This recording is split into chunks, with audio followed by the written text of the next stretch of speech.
कि अब तक जो हुआ वो गलती हो गई है, अब सीज फायर कर दिया जाए और हम सरेंडर करना चाहते हैं। कोई सीज फायर नहीं होगा।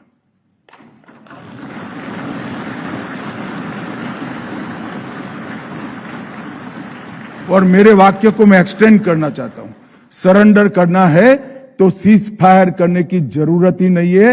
हथियार डाल दो, पुलिस एक भी गोली नहीं चलाएगी, आपको रीएस्टैब्लिश करेगी। और जैसे ही पत्र आए सब लोग कूद पड़े। हमने ऑपरेशन ब्लैक फॉरेस्ट कराया। ये सारी वामपंथी पार्टियां अब तक ये वामपंथी हिंसा से कन्नी काटती थी सार्वजनिक रूप से, मगर जैसे ही ऑपरेशन ब्लैक फॉरेस्ट हुआ उनकी सारी छद्म सिंपैथी एक्सपोज हो गई। उन्होंने पत्र लिखा, प्रेस नोट दिया कि ऑपरेशन ब्लैक फॉरेस्ट तुरंत बंद कर दिया जाए।